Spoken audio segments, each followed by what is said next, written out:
Hello lovely people. Oh, I treated myself today to a lovely chai latte. It's been forever since I had like a fancy cup of coffee outside of my apartment. Which chai latte, I guess it was a tea, so it's not coffee, but you know what I mean. Anyway, today I want to talk about, as the title suggests, why I see so many mundane things as the connection to the divine. I have constant questions on all of my divinity-based-ish videos. Anything that talks about connecting with my own gods and talking about Persephone, Loki, how I found them, connecting to Sobek, how that came about, all of that stuff. There's always questions about how. How are you seeing this stuff? How you talk about meditations, dreams, the astral, all these things. How do you connect it? How do you do it if you're a total noob? All of that stuff. And I think in a lot of ways, so much of it is just overthinking and how I saw spirituality, how I used to, and now how I kind of see it as currently. Because I think at the start of my path, I was very seeky of the otherworldly to validate the things that were starting to percolate in my mind about the validity of witchcraft, etc. so forth, when I just started on my path. So one of the things that I've kind of come to is the fact that I don't think that the supernatural is as separate from our natural world within actual witchcraft, that makes sense. Like, I'm not talking fantasy, I'm not talking vampires of the non-energetic, like, you know what I mean? Like horror, traditional Hollywood sense of stuff. That's not what I'm talking about. When it comes to witchcraft, paganism, here I think of connecting to the divine, connecting to the energies and all of that.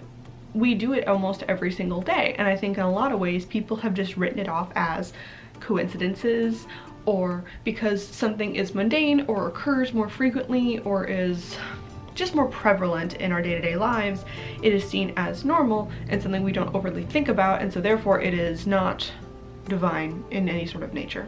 And I just disagree. So for one thing, I believe that our minds and the brain and the tricky weird shit is a lot more complicated and connected to energies and things of that sense in general.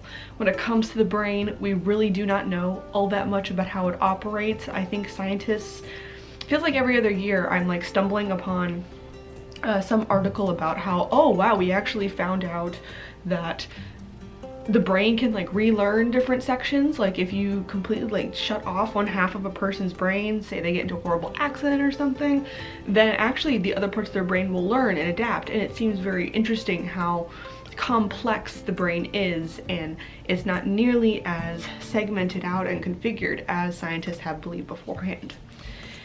And I think part of what I find so interesting is, so the things that we do in our own minds, that inner dialogue that we have with ourselves, the mind movie that we do when we read books or we daydream, and our own dreams when we're actually asleep, I feel are all great connections to the divine. I think our imagination is a fantastic tool through which our spirit actually connects with all of those things. There are so many things that I don't know, I can see through the mundane, the standard operating explanation of them, if that makes sense. Like the whole concept of your dreams being weird is just because your brain is subconsciously trying to figure out weird shit that happened in the day to you. It is taking pieces of things that you've seen and done and working on it in a weird ass way that we can't quite understand, but like the images at the end of it, you wake up and you understand stuff more. And in some respects, I get that. I totally see that. Like, there are definitely very standard dreams that I have where I was watching a certain show and then the characters of that show appear in the dream. And I'm like, that, I see the connection. This makes sense to me. And there are definitely times where daydreaming, where if I'm daydreaming about something, I'm visualizing things. It is very clearly just my brain kind of running away with a certain moment. I want to get out and just see what's up. It's not that mystical. in it, right? It's just, I'm thinking about going to get a cup of coffee and I'm visualizing myself going to get the cup of coffee. But I also have times where I shock myself and it surprises me, and it's not something I was planning on or even casually do, and I cannot see the logical link to the weird dream that I had that is lingering with me, that like it's there and there's parts of it that are so vivid. Like, I always think of dreams where like they fade away after a while. I think those are ones that like my conscious doesn't necessarily need to know, but the ones I do remember, the ones that sit with me and they linger and they like seem to like grab on to the back of my mind and don't let me not think about them, are dreams that I feel are there because I feel like something or someone or some energy is reaching through trying to get my attention. Because I can do everything in the book that normally would keep me busy and that would keep me from worrying about it too much, and I still can't get it out of my head. I think of like the crocodile dream. When I first started dreaming about them and remembering all the weird connections, and I think of when I'm daydreaming and suddenly like my mind just pulls me somewhere very random and weird, and it doesn't make any freaking sense, but it lingers. It doesn't let my mind go. And I think of even, you know, the inner dialogue in our heads. I think of like, you know, when you get advice from a friend, like, or a family member, you know, the person who's really freaking awesome in your life, who seems to have their shit together, at least in a realm of their lives that you don't, and they're giving you advice and you take their advice very much to heart. I've talked to other friends of mine, and definitely we all have that voice where you have your inner dialogue. It's you who you talk to yourself, how your brain works, right? And then there's those moments when you're about to do something stupid and it's almost like the inner dialogue is not your voice no more, now it's your friend's voice going, that's a dumb idea, and you know it. You know that's stupid. What are you doing? And so there's expected moments like that where I see where my inner dialogue comes in. And then there's other times where something pops up in my inner dialogue that I'm like, I don't know where that voice comes from. That is a weird voice. That is an interesting thought. What is that? And instead of taking these things as very, oh, it's just a circumstance, oh, it's just something I'll figure out later, I don't need to think too much about that, I like to apply a divine, witchy, spiritual understanding to them. So when I sit down and I meditate and I let my mind wander and I'm like, okay, we're waiting for things to divine, and no matter what my brain seems like, it can't sit in stillness, that 100% dark stillness we're not thinking. I don't really do that all that often. I do that as my starting point so that then my brain can go off in its weird little trippy shit and I can start seeing what messages are there, and I interpret those messages of whatever pops into my head as the universe trying to talk to me. I think that these things, the imagination, our brain, the creative mind in general, was gifted to us to continually create, to bring things into existence. And when I think of the possibility of gods, of divine creatures, of spirits, if they wanted to talk to us, if they wanted to communicate something, I don't know about you, but I am not the type of person where if you're gonna upend my entire like realm and thinking and understanding of how the world works, I don't necessarily take on new concepts all that well when you do that to me. Like if you're trying to explain something to me, if you tell me that everything I know to be a lie or like weird or not really what I'm seeing, like I'm suddenly really more focused on that aspect as opposed to what it is you were trying to tell me that is within that little detail. I think we know this, right? Like think about when you're trying to teach a young child something. We communicate things through things they understand, right? Like you get something they're interested in, something that captures their attention. You get their favorite candies and you say, hey, okay, so you want how many candies? You gotta count them out. Like you use things that people have positive associations with or negative associations, you know, you use things people already are comfortable with in order to teach them things. That's why we have examples and metaphors. It's easier to connect thoughts in that way. And if we can do this with younger individuals and individuals who maybe are just not knowing of a certain topic, why wouldn't the gods also do this? Why wouldn't they send us things or communicate to us in the best way that we would understand? Why wouldn't they simplify things? Maybe even simplify it to the point where it distorts too much of the meaning. But I think that's honestly what a lot of these things are, these circumstantial things, these little things that pop in my mind, these odd instances and weird ways of me going about it. It may not be the exact language to truly describe what is going on, but it's close enough and it works so that I can understand it, if that makes sense. And I also think this is why, for me personally, I see this is one of the reasons why the universe is so vast in its interpretations of the divine. We are all different individuals, and therefore it would make sense that if the universe is trying to communicate with us, or different deities are trying to communicate with us, then of course what my associations are going to be that will allow me to understand based off my world and my experience in my lifetime is be very different than yours. And so it might appear differently. I would not explain to one child how 2 + 2 works if this child is over here. I might both use candy, but this kid's candy over here is 2 Reese bars and this kid likes Kit Kats. Like, it's 2 different candies. Hey, you're more interested in this thing? I'm gonna use this thing to keep your attention so you learn to count.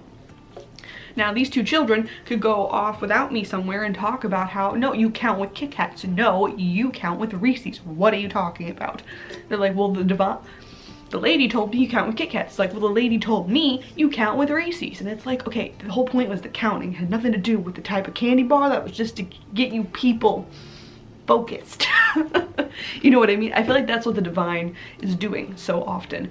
It appears to us in these different gods and forms, or possibly they're all different gods, divine entities upon themselves. I think it's probably a mix of that too, like a little bit of all together and a little bit of all separate. Just probably it's 10 times more complicated, but in order for us to understand in our current framework, things have to be diluted down and explained to us in a very interesting way. And so that's why I think things pop up through circumstance and through serendipitous things happening and through weird signs that other people might be able to explain away as with some other logical reason. But if for you it rings true, if something there is capturing your attention, then it probably is the divine speaking out to you, because it knows that is the candy bar that you need to focus on the lesson at hand. It's not something that someone else is going to focus on. They're like, I hate Kit Kats, why would I care?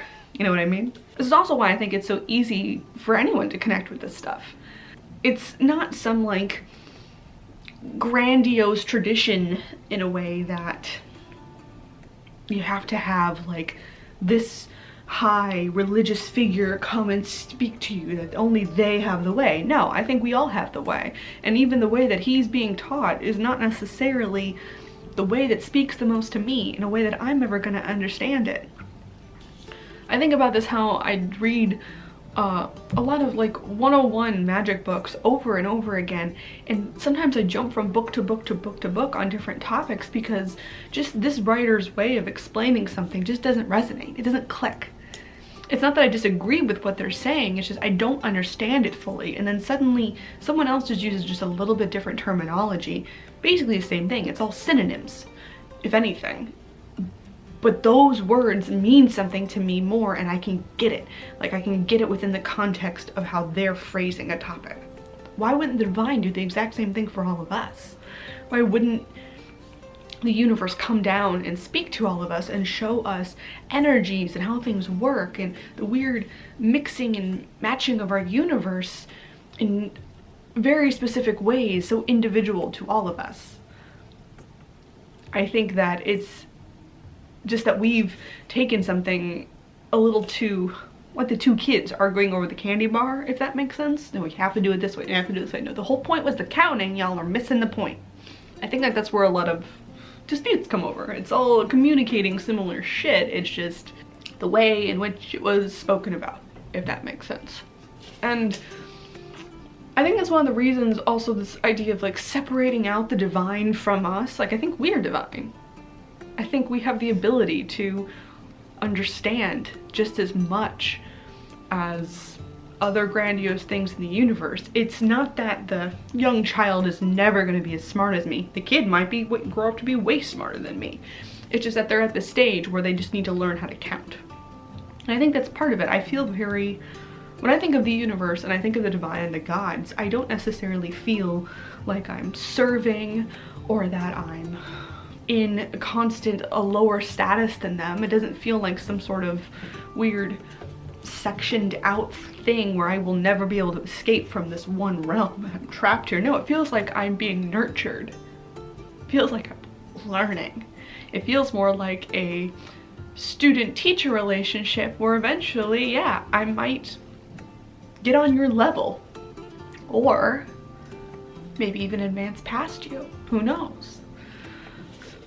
I also think it's very interesting how there are so many gods and so many within pantheons, and I think one of the things is I think the gods were probably the entities that had the ability to teach. I'm not necessarily a good teacher one-on-freaking-one. Like I've done some TA stuff, teacher assisting, when I was in grad school. And I learned very quickly, I don't enjoy it. It is not something that I vibe really well with being a teacher. I think in smaller groups or just certain subjects, I don't know, like it's not my calling, it's not my vibe. And so it also makes you wonder, oh, that's right, we have all these different careers and modalities within our current 3D world framework, right? All these different jobs, all these things that different people are called to do. Some people are more healers, some people are more investigative research types. That there's so many different jobs, and not even jobs necessarily in like the economic sense, but like different roles that we all are drawn to within our society and our framework to help serve and help push things that bring us inner joy, and also because we're called to it, we help others so much more within that realm. And I think that the gods, for me personally, they are the divine entities that had that calling. They knew how to come down and how to mess and manipulate and to do things that would teach us, that hopefully we can maybe get to their level someday. In the grandiose, weird, timey, wibbly wobbly thing that the universe is. Who knows? So yeah, I don't know if I've ever fully out explained that that's kind of what it is, or if I have, I don't know if I've used these exact words, and I keep getting the question, so I figured here is a video to kind of explain where I kind of come from with the universe and magical workings and how I see the divine coming through and all that. So maybe you get weird communications to the divine through random ads that pop up on through the algorithm. It's like, why the fuck did it show me this one? This is really out of left field, but actually that got you thinking about something and it led down here. Maybe the divine communicates to you through random birds that show up outside your window. Maybe the divine communicates to you through random foods that just capture your attention at the grocery store. There, I think, is an unlimited amount of ways of things that signs and stuff could come through the divine in that way. And I think the best part is just figuring out, what is it for you? What is something that would capture your attention but not shatter your worldview, so you could focus specifically on one single thing. And I also think it's really good to remember that just because you found your way of how the divine communicates doesn't mean that'll necessarily apply to everybody else. Each person has to find and go on their own journey with it and see what they believe is going to be the framework for them to grow and to evolve as a spiritual being. Anyway, that was this video. Hope you all are doing well. Samhain is coming up around the corner, so even more spooky videos coming your way. And I'll see you guys in the next one. Bye bye.